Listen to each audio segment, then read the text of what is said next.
Do you want to talk about Jags? Jags have moved up into 2 spots. Massive. I think we were talking a little bit beforehand that there's been a lot of rumours about Browns wanting to go backwards and try to pick up capital potentially for next year's draft, considering their quarterback situation. So they have moved back to 5. So what did they give up, Peppy? So Browns are trading the number 2 overall pick, a 4th round and a 6th round to the Jaguars. The Jaguars come up with the 5th overall pick, 2nd round pick and a 4th round pick and their 2026 first round pick. That's the big one. That's a big kicker. So whoever the Jags are after here, you would think probably Travis Hunter. I think Hunter makes the most sense because I think they were saying pre-show that they're 26th in offense and 27th in defense. How do you fix both sides of the ball? If you're going to trade away this value, you pick Travis Hunter. So, do you think he's going to play both ways in the NFL? And how do you see that playing out? I think the Jags would in this case because, like I just said, it makes a lot of sense for that. He said he wants to do it. I think he can find a role. I think primarily he's receiver 1 because that's his better position. Yeah. And then 2, you can rotate him in as a corner. Like I don't think he has to play every single defensive snap, but you can put him as your CB2, for example, or you can run him in on nickel situations. Like you can get him plays on defense. Yep. But I'm not sure if you want 100% him to be playing both ways from day dot. Agree 100%. Pappy, how do you see it happening? I think we will see him sparingly on defense. Yep. I know that Travis Hunter wants to play both ways. He likes it and he's so darn good at it. But when you're coming to the next level at the NFL, every person has a role. And when you're taking the extra miles on your body, taking hits and all of that, NFL players are built different to college. Like, you're not going to be able to sustain the same level playing both ways. And don't forget, he's 6 foot and 188 pounds. Like he's a lean dude. He's not There's big questions around his weight. He's not a massive. He's not like a traditional size for a corner, and he's probably undersized what you compare for true number 1 wide receiver. He can still play, but is it worth the investment from the Jags, if it is Travis Hunter that they take, to put him on the field? Especially on defense, yes. I agree. I agree. That falls out of his 100%. hands. Yeah. And just the fact that you look at history, you just don't see it. Yeah. So he's a generational talent, don't get me wrong, but there's a reason why we see trends and we see things play out. Roger's out. Mind you, if it is Travis Hunter, their offense, if they can keep Trevor Lawrence Healthy, safe, sexy. It's going to be exciting to see. They've still got Davis there, don't they? So Yeah. they'll have the 2 big outs, and then Hunter can play all through the middle if that is the pick. All right, Like let's have a look. they may have just reshaped their offense in 2 years draft classes, potentially with great success. Not many teams can say they do that. Well, they need to get some return on Travis before he gets too old and out of his window. Yeah, that's the truth. All right, Roger's up there. They're about to read the pick. We've jumped the gun. We're assuming they've traded up to get Travis Hunter. Let's see how it all plays out. Of course, we're watching with no sound, so we've just got to kind of go the lip reading here with Roger Goodell, and then we see the name come up on the screen as they come out. Okay. Here we go. I've got their depth chart here. Trevor Lawrence at quarterback, obviously, backed up by Nick Mullins. Running backs, Travis Etienne, Tank Bigsby. Receiver room, Brian Thomas, Gabe Davis, Diami Brown. As well. Brenton Strange at tight end. On the defensive side of the ball, Josh Hines Allen, Eric Armstead, Travon Walker, Devin Lloyd. Secondary probably could use a little bit of help. Looking at some of the name value there. They do love picking defensive players earlier, the Jags. That is historically they've done that. But Travon Walker a couple of years ago. Again, I don't think you'd move up that far in to do that currently. Like for a trade, like you'll get a good defensive player at 5, whereas you won't get Hunter. Hunter would make it to 5. Yeah, Exactly. He's one of the only people that I'd say is just like truly special out of this class. Yeah. I agree. He's maybe the most interesting guy to talk about in this class. Yes. In fact, I say maybe. I think he is the most interesting guy to talk about in this class. If the Will Levis experiment had have worked out for the Titans, I don't think they'd be taking Cam Ward No, here. they Well, would I think take that would make sense. You'd go Travis. You I take the think best he's number player in 1. college football. Yeah. Yeah, where Will Levis ends up is also an interesting take now that they've got their quarterback. Yep. Whether someone will be ringing up and say, "Hey, we want him."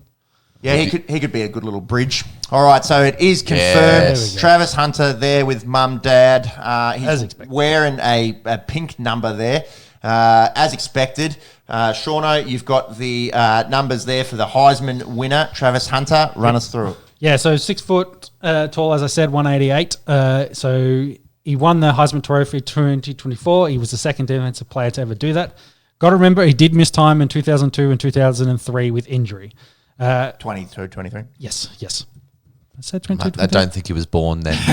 Sorry, then I got 02. My bad. That's all, easy mistake to make. Yeah. So in addition, he was the first player in college football history to win the Chuck Bucknuck Award. I think, however you say that, as the nation's top defensive player. I'm going to say Bednarik. Bednarik, yeah. So he won the nation's best defensive player and wide receiver last year. Yeah. So let's talk wide receiver first. He was my number one in this class. What I will say is I feel like he's very similar to Devontae Smith from Eagles. Has about the same sort of build and size. Maybe a touch bigger. I think they're coming out of college runs exactly the same. So it's very interesting. Best routes, hands, separation, speed, all of it. He was by far the best out of everyone. He's just so talented. He was so much better talented than anyone he played against.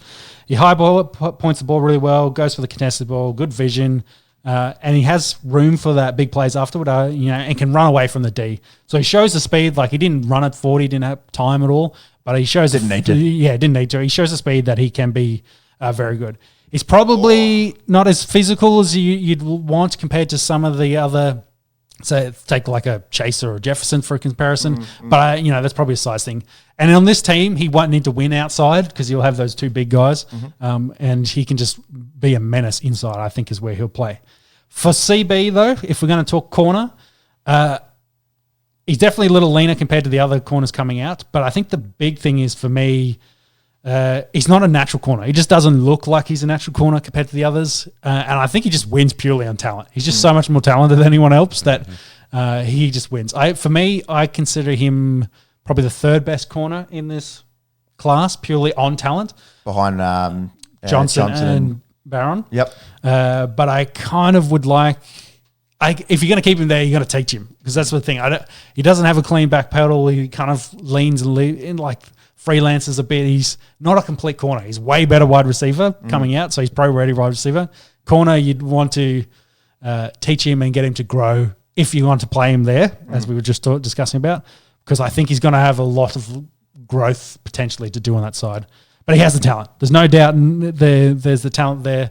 And, of course, in college he won a bunch purely on talent and didn't get targeted a lot. So what was interesting, my fun on that, they didn't get involved too much in the run game for making tackles. Defensively. You got to make some business decisions occasionally. Yeah, he only made 36 tackles combined in the whole 2024 season. But, yeah, in terms of his pass defense, 4 picks, 11 passes defended. For a guy playing both ways, pretty impressive numbers. Yeah. The word that I had that I thought most described him, springy. Mm-hmm. It doesn't matter if he's on offense or defense, when the ball's coming in, he has the ability to spring up and, like you said, high point the ball. And 9 times out of 10, it's him coming down with it. Doesn't matter if he's running towards the end zone or the other way.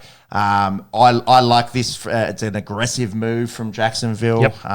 But yeah, I think going up and giving away a little bit of capital in next year to invest in this offense, which on paper really should be one of the better offenses in the NFL. Agree. And we talked about it, the starters versus superstars kind of thing. There's not a lot of superstars. Hunter was one of those. Yeah, he's a superstar. So if you want to spend all your draft capital this year early, get the best player, the biggest superstar in the draft, and walk away happy. And you mentioned something about the window with Trevor Lawrence. Now is the time. Yeah. You're getting to the period of what to do with Trevor Lawrence, whether you he's in his second big contract. They extended him. Sorry, so he's off his rookie contract. He's in his second year, I think, now of that a big extended contract. So, but now is the time. If you believe in Trevor Lawrence, now's the time to make a move. If you don't do it this year or even next, I'd give him another year. That's when you start looking to move him on, like teams did with Kirk Cousins in Washington. They'd had him for a while. 28 now, I think. You knew what you're going to get from him.